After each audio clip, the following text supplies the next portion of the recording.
सभी को सलाम, आदाब, नमस्कार, सत श्री अकाल, जय हिंद, जय भारत। उम्मीद करता हूं आप सभी ठीक होंगे। पता है ठीक नहीं है और ठीक रहेंगे भी नहीं, लेकिन जबरदस्ती की उम्मीद कर रहा हूं कि आप ठीक होंगे। खास करके भारत के मुसलमानों की बात कर रहा हूं। मैं वैसे तो इत्तेफाक नहीं रखता हूं ऐसी लाइव बनाने में, लेकिन कभी कभी ऐसी लाइव बनानी पड़ती हैं। हिंदू भाई इस लाइव से जितना दूर रहे उतना बेहतर है। शुरुआत में लाइव जैसे जैसा आगे बढ़ेगा 2-4-5 मिनट होने के बाद सबके लिए होगी, हिंदू के लिए भी, मुसलमान के लिए, सिख के लिए, ईसाई के लिए, सबके लिए होगी, वो अलग बात। लेकिन जब तक के 2-4-5 मिनट सिर्फ और सिर्फ मुसलमानों के लिए। सीधे तौर पे मैं मुसलमानों से ये कहना चाहता हूं कि तुम अपनी मौत खुद बुला रहे हो। तुम्हें बड़ा पसंद है अपनी मौत बुलाना, तुम्हें बड़ा पसंद है खुद को नीचा दिखाना, तुम्हें बड़ा पसंद है हर वो काम करना जो तुम्हारे लिए खतरनाक है, जो तुम्हारी आने वाली नस्लों के लिए बुरा है। उस काम को अंजाम देने में तुम लोगों को बड़ा मजा आता है। खैर, कोई बात नहीं। तुम लोगों की अगर यही मर्जी है कि तुम लोग आपस में खुद ही मर जाओ लड़के, तो फिर वो तुम्हारी मर्जी है और आराम से लड़ते रहो। मुझे किसी चीज की कोई दिक्कत नहीं है। जितना दिल करे उतना लड़ो और मरो, मुझे कोई फर्क नहीं पड़ता। ये सब कुछ क्यों कह रहा हूं, आखिर वजह क्या है? वजह यह है कि त्रिपुरा में जो कुछ हो रहा है वो सबको पता है। त्रिपुरा में जो नरसंहार हो रहा है, मुसलमानों के घरों को जलाया जा रहा है, मस्जिदों को गिराया जा रहा है, सड़क पे कत्लेआम हो रहा है, माइक पे लेकर के, बाकायदा माइक पे लेकर के इस्लाम धर्म के बारे में बहुत कुछ कहा जा रहा है। हर वो काम किया जा रहा है जो भारत में नहीं होना चाहिए था, जो एक सभ्य समाज में नहीं होना चाहिए था, वो हो रहा है। उसकी वजह मुसलमान है। तो आप सब पूछेंगे कैसे साहब, ये कैसे कह सकते हैं आपके मुसलमान है? हाँ, मैं कहता हूं और पूरी जिम्मेदारी के साथ कहता हूं कि उसके वजह सिर्फ मुसलमान है। क्योंकि मुसलमान को बड़ा मजा आता है किसी की चाटुकारिता करते हुए, चमचागिरी करते हुए, किसी का गुलाम बनते हुए बड़ा मजा आता है। उत्तर प्रदेश के चुनाव शुरू नहीं हुए हैं कि कोई अपनी जवानी कुर्बान कर रहा है किसी राजनीतिक पार्टी पे।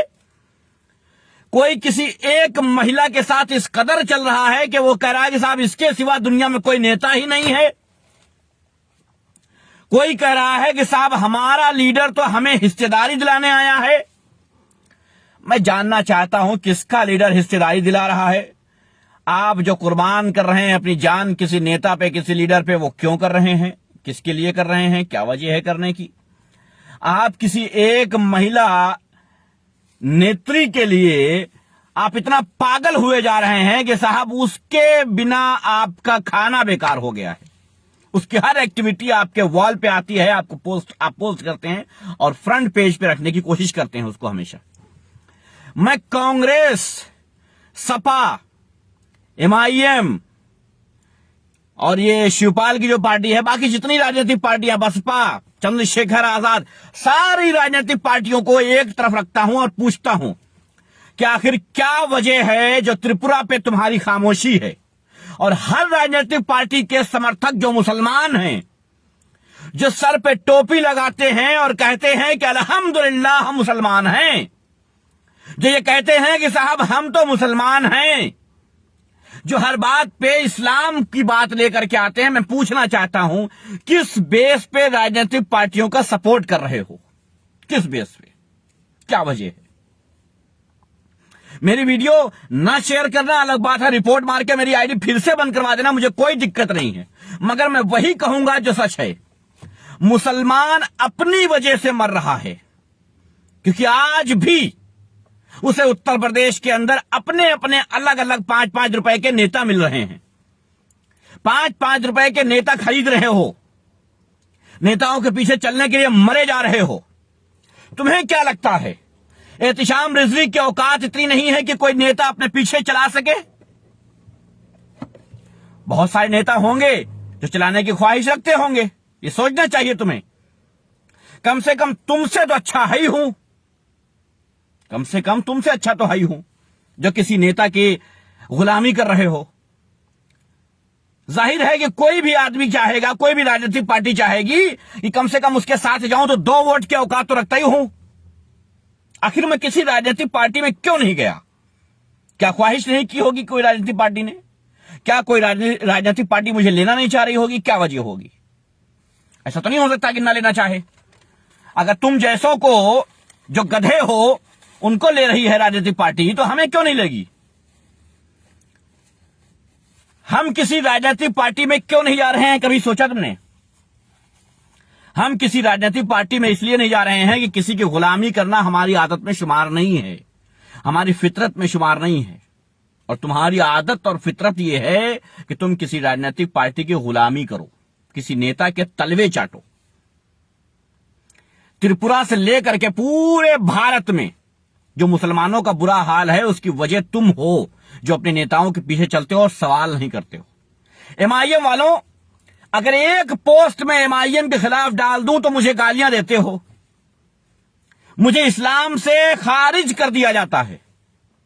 असद ओवैसी का समर्थन न करने की वजह से इस्लाम से खारिज कर दिया जाता है। मैं जानना चाहता हूं कि असद ओवैसी कान में कौन सी रुई लगाए हैं जो त्रिपुरा नहीं सुनाई दे रहा उनको।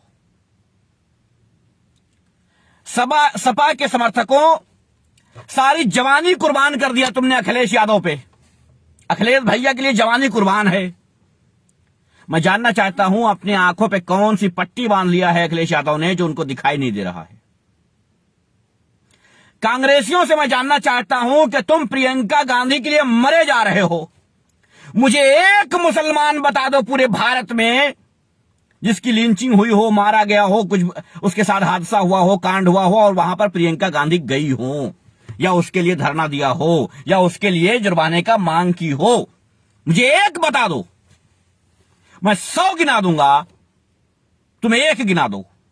पूरे कांग्रेस से कहता हूं, सारे कांग्रेस के मुसलमानों से सवाल करता हूं, और मैं उनसे भी कहता हूं जो कहते हैं कि कांग्रेस ने शोहरत दौलत दे दी जिसको, अब उसके खानदान के लोग कांग्रेस को बदनाम करने में लगे हैं। मैं जानना चाहता हूं, एहतिशाम रिजवी वाहिद वो इंसान है जिसको कांग्रेस पार्टी न दौलत दी है न शोहरत दी है, और हमारी दौलत, हमारी शोहरत कांग्रेस पार्टी से पहले से है। याद रखना, कांग्रेस पार्टी उस दौर में थी भी नहीं उत्तर प्रदेश में या भारत में। भारत में तो कह सकते हैं क्योंकि आजादी के बाद से सीधे तौर पर रही है, लेकिन हम आजादी के पहले से शोहरत वाले हैं, हम आजादी से पहले से दौलत वाले हैं। तो कोई राजनीतिक पार्टी का गुलाम ये नहीं कह सकता है कि एहतिशाम रिजवी को या उसके खानदान को किसी राजनीतिक पार्टी ने शोहरत और दौलत दी है। किसी राजनीतिक पार्टी ने हमें शोहरत या दौलत नहीं दी है। कान खोल के सुन लो, पहली बात। दूसरी बात, कांग्रेस पार्टी के गुलामों, समाजवादी पार्टी के गुलामों, चंद्रशेखर आजाद के गुलामों, बसपा के गुलामों, प्रसपा के गुलामों, एमआईएम के गुलामों, हर राजनीतिक पार्टी के गुलामों, अच्छे से एक बात सुन लो। तुम जब तक राजनीतिक पार्टियों की गुलामी करोगे, तुम्हारी औकात ऐसे ही रहेगी कि सड़क पे साला कोई भी मार के चला जाएगा और कुछ नहीं उखाड़ पाओगे, क्योंकि तुम बटे हुए हो, राजनीतिक पार्टियों के टुकड़ियों में बटे हुए हो। तुम्हें सियासत नहीं आती। हम ये नहीं कह रहे कि एकजुट हो जाओ, हम ये नहीं कह रहे कि साहब इस्लाम के झंडे के नीचे आ जाओ, हम ये नहीं कहेंगे, क्योंकि जब नबियों के कहने से तुम ना आए तो मेरे कहने से क्या आओगे। लेकिन हम बता रहे हैं, हम तुम्हें तुम्हारी हैसियत बता रहे हैं कि तुम्हारी हैसियत क्या है। बुरा लगेगा इतनी रिपोर्ट करना मेरे आईडी को कि ये भी बंद हो जाए, लेकिन मैं बोल के ही जाऊंगा आज। तुम बटे हुए हो, तुम राजनीतिक पार्टियों में टुकड़ियों में बटे हुए हो, और तुम्हारा इस्तेमाल बखूबी किया जा रहा है। तुम्हें सिर्फ सियासत करने की जरूरत थी जो तुम नहीं कर पाए। मैं आज के दौर में गारंटी देता हूं कि मुसलमान से सियासत बहुत दूर चली गई है। मुसलमान सियासत भूल चुका है, याद रखना। और अगर सियासत भूल चुके हो तो तुम कुछ नहीं कर सकते हो। आज के दौर में अगर तुम सियासत भूल चुके हो तो कहीं पर भी तुम्हारी कोई बिसात नहीं है, कोई औकात नहीं है, याद रखना। ये तो रहा मुसलमानों के लिए। अब मैं उन सब हिंदू भाइयों से कहता हूं, आज तुम्हारी खामोशी ये बताती है कि तुम्हें मजा आता है। आज तुम्हारी ये खामोशी बताती है क्योंकि हर जगह निगेटिव पॉइंट ढूंढ करके मुसलमानों को टारगेट कर लेते हो। आज तुम त्रिपुरा पे खामोश हो, तुम्हारी पोस्टें नहीं आ रही हैं, तुम्हारी वीडियोस नहीं आ रही हैं, तुम्हारी मुखालिफत नहीं आ रही है। क्यों? कश्मीर में एक मर्डर हो जाए तो रोने लगते हो, त्रिपुरा में हजारों हो रहे हैं तो खामोश हो। क्यों भाई? तुम्हारा जमीर मर चुका है क्या? या यूं कह दिया जाए कि मुसलमानों को खत्म करना तो भारत का हर नागरिक चाहता है, यूं कह दिया जाए। यार ये दोहरा झंडा, दोहरा कपड़ा जो पहन के आते हो ना, दोहरा चरित्र लेकर के आते हो, ये मत लाया करो। और एक बात मुसलमानों, तुम जो अपना मसीहा मान लेते हो बड़े लोगों को, अगर मैं किसी सोशल एक्टिविस्ट के नाम ले लूंगा तो तुम लोग कहोगे साहब इसका नाम ले लिया, फेमस होने के लिए नाम ले लिया। नाम नहीं लूंगा। तुम जिन सोशल एक्टिविस्टों को अपना मसीहा मान के बैठे हो ना, मैं देख रहा हूं कि वो क्या कर रहे हैं, और गारंटी के साथ स्टैंप पेपर पर लिख के दे रहा हूं कि वो आरएसएस के चमचे हैं, बीजेपी के चमचे हैं। वो मुखालिफत इसलिए कर रहे हैं कि कोई होना चाहिए, एक बोलने वाला होना चाहिए, बस इसलिए, क्योंकि वो जानते हैं कि तुम मुसलमानों का साथ कभी नहीं दोगे। एक मुसलमान अगर तुम्हारे फेवर में बोलेगा तो उसकी मुखालिफत करोगे। उसमें न जाने किस किस चीज की, मैं नहीं पूरे जिक्र करूंगा, लेकिन क्या क्या ढूंढ के ले आओगे मुझे नहीं पता, मैं उस बारे में जाना नहीं चाहता। अगर एक मुसलमान ये करने लगा तो खैर, तुम लोगों को मरना है तो मरते रहो ऐसे ही। मत रोया करो कि हाय इस देश में मुसलमान का कुछ नहीं है, हाय इस देश में हम मारे जा रहे। नहीं साहब, मारे जा रहे हो, अपनी गलती से मारे जा रहे हो। वजह है तुम्हारे मारे जाने की। सड़कों पे मार दिए जाते हो, चौराहों पे मार दिए जाते हो, घरों में मार दिए जाते हो, मस्जिदों में मार दिए जाते हो। वजह है क्योंकि तुम सियासत भूल चुके हो, तुम सोचना भूल चुके हो, तुम जाहिल हो चुके हो, गंवार हो चुके हो। मुझे कोई शक नहीं है ये कहने में, मुझे कोई शक नहीं है ये कहने में। सियासत नाम की चीज तुमसे बड़ी दूर जा चुकी है। पॉलिटिक्स के माने नहीं जानते हो, एक दूसरे की टांग खींचने में लगे रहते हो। वरना सियासत ऐसी चीज है कि बड़े से बड़ा नेता, बड़े से बड़ा पावरफुल आदमी 2 मिनट में जमीन पे पटका जा सकता है अगर सियासत जानते हो तो। लेकिन तुम्हें सियासत नहीं पता है। अब मैं यहां सियासत की क्लास तो नहीं लगाऊंगा कि तुम्हें सियासत सिखाऊं आके, लेकिन बता रहा हूं कि तुम्हें सियासत नहीं आती। पूरे मुसलमानों से कहता हूं तुम्हें सियासत नहीं आती। और सभी राजनीतिक पार्टी के चमचों से कह देता हूं कि मेरे मुंह मत लगना। मैं किसी राजनीतिक पार्टी का सपोर्ट नहीं करता हूं और नहीं करूंगा। मैं किसी राजनीतिक पार्टी का सपोर्ट नहीं करता हूं, इसलिए मेरे मुंह मत लगना, वरना चोर तुम्हारे नेता हैं, हमारा कोई नेता ही नहीं है। तुम्हारे आका जो तुमने बना के रखे हैं ना, भगवान बना के रखे हैं ना, वो नेता चोर हैं। तुम हम पे उंगली नहीं उठा सकते हो, हम तुम पे उठा सकते हैं। तुम्हारे बाप पे, जिनको बाप बना के बैठा है ना, उन पे उंगली उठा सकते हैं, रिकॉर्ड के सहित। इसलिए हमारे मुंह लगने की कोशिश मत करना। अपने अपने नेताओं को लेकर के अपने अपने घरों में दुबके रहो, और घरों में ऐसे ही लोग घुस घुस करके तुम्हारी मां बहनों की इज्जतें लूटते रहेंगे और तुम लुटवाते रहना।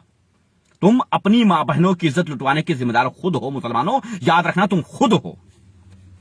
और जिस हिंदू को यह बात बुरी लग रही है कि हम मुसलमानों को फेवर कर रहे हैं, वो हमसे जब चाहे तब डिबेट कर ले।